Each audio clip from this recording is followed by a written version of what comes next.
In recent years, advanced technology has illuminated numerous cold cases, unveiling the secrets of long-forgotten mysteries. Yet, amidst this progress, a haunting reality persists. There are still enigmatic murders that defy resolution. From the chilling case of a boy confined in a cardboard box to the disturbing murder of an Israeli schoolgirl, here are 3 murder stories that remain unsolved. 1. Boy in the Box. In 1957, a college student was just driving home when he noticed a rabbit running into an underbrush on the side of Susquehanna Road in Philadelphia. Knowing that there were animal traps around the area, he stopped his car to investigate. However, you won't believe the bizarre thing he was about to find. He saw a cardboard box nearby, and he walked up to it to satisfy his curiosity. As soon as he opened it, he found himself so shocked and disturbed by what he was seeing that he decided to report it to the police the next day. Inside the cardboard box was the nude, malnourished, and beaten body of a 4-year-old American boy, which appeared to have been cleaned and freshly groomed with a recent haircut and trimmed fingernails. However, there were also multiple bruises and surgical scars on his ankle, groin, and chin.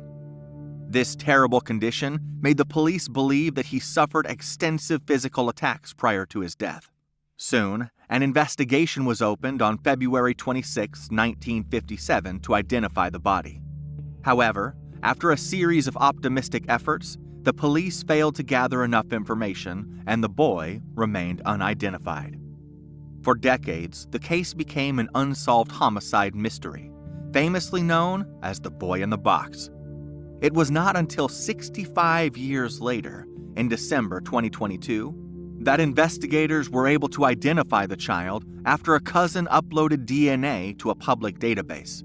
Through the use of genetic testing and investigative genetic genealogy, soon it was revealed that the boy's name was Joseph Augustus Zarelli, a 4-year-old boy born on January 19, 1953. However, it was still unclear who was responsible for his terrible death. Theories began to surface as to who Joseph's killer was. One of the strongest theories was known as the foster home theory. This theory revolves around a foster home located about 1.5 miles from where the body was found. In 1960, Remington Bristow, a dedicated employee of the medical examiner's office, contacted a psychic in New Jersey. The psychic guided him to the foster home, matching the description given. During an estate sale at the foster home, Bristow found a bassinet similar to the one from JCPenney, and blankets on the clothesline resembling those in which the boy's body was wrapped. Bristow suspected the boy was the stepdaughter's son, and the family disposed of the body to conceal her unwed pregnancy. However, police confirmed that all foster children were accounted for, and a later re-examination suggested the family's likely non-involvement. In 1998, police and the VID-OCQ Society interviewed the foster father and stepdaughter, closing the foster home investigation. Another theory came from a woman named Martha, or M, in February 2002.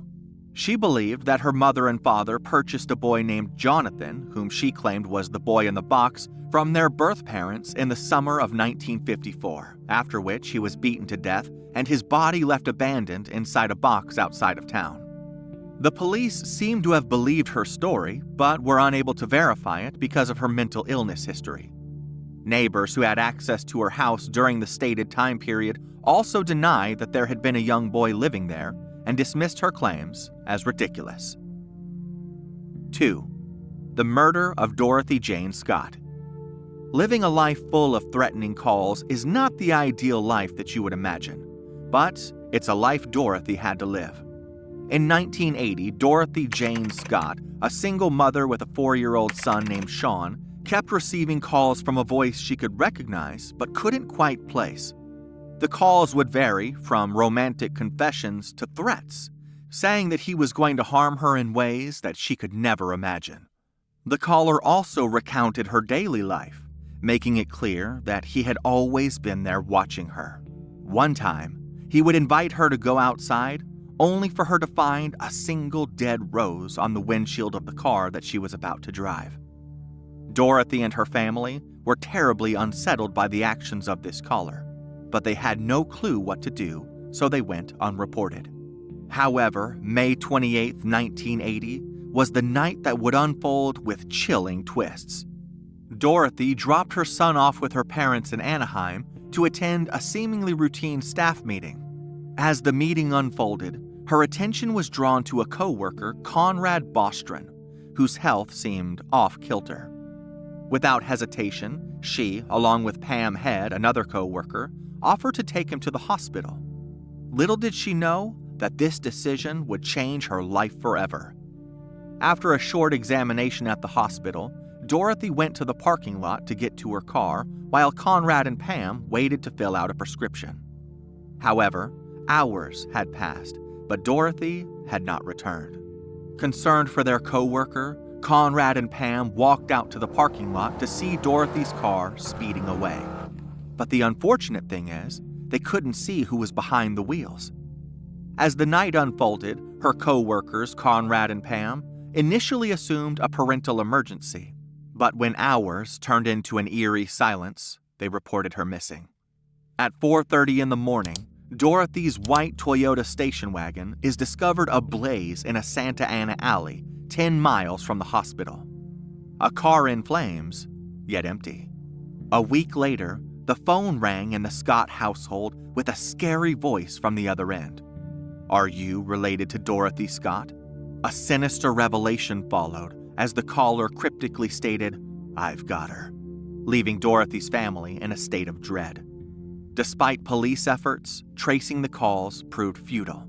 The caller's identity remained shrouded in mystery.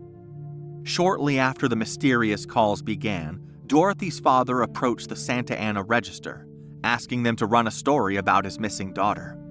The story ran on June 12, 1980, and that same day, Pat Riley, the paper's editor, received an anonymous phone call from someone claiming to be Dorothy Scott's killer. "She was my love," the caller said. "I caught her cheating with another man. She denied having someone else. I killed her." Months had passed, and the darkness deepened. On August 6, 1984, construction workers stumbled upon charred bones near Santa Ana Canyon Road. What they found was disturbing. Humans and dogs remained side by side, weathered by time and the aftermath of a brush fire in 1982. The bones, identified through dental records, were Dorothy's. The haunting calls to Scott's family paused in April 1984, only to resume after her remains were discovered. In spite of the killer's taunting calls, however, Scott's murder remains unsolved to this day. 3. The murder of Tair Rada. Tair Rada was a 13-year-old Israeli girl whose tragic death occurred on December 6, 2006, in her school's bathroom in the city of Katsrin. The details surrounding her death are both mysterious and unsettling. On that fateful day, Tair attended Nofe Golan High School. At around 12:30 p.m., she went to the school's bathroom and was later found brutally murdered. Tair had been stabbed multiple times, and her body was discovered in a stall with signs of a violent struggle. The investigation into Tair's death led to a complex and controversial legal case. A 19-year-old Ukrainian immigrant, Roman Zadorov, who worked at the school as a custodian, was arrested and charged with her murder. Zadorov confessed to the crime, but later recanted, claiming his confession was obtained under duress during an intense interrogation. During the trial, the defense argued that Zadorov's confession was coerced, pointing to discrepancies in his statements and the lack of physical evidence linking him to the crime scene. However, the prosecution insisted that Zadorov's confession was genuine and presented it as the primary evidence against him. The case stirred public debate and controversy, with some questioning the validity of the confession and others expressing doubts about the evidence presented. Despite the defense's efforts, Zadorov was convicted in 2010 and sentenced to life in prison for Tair Rada's murder. In the years following the conviction, the case continued to generate interest and skepticism. Advocates for Zadarov's innocence pointed to possible flaws in the investigation and questioned the credibility of the evidence. Zadarov's legal team filed several appeals, arguing for a retrial. The case took a surprising turn in 2013 when the Israeli Supreme Court ordered a re-examination of the evidence. In 2015, new forensic examinations were conducted, raising doubts about the initial findings. As a result, the Supreme Court ordered a retrial in 2018, stating that the evidence against Zadarov was not sufficient for a conviction. The retrial brought forth new developments and challenges to the case.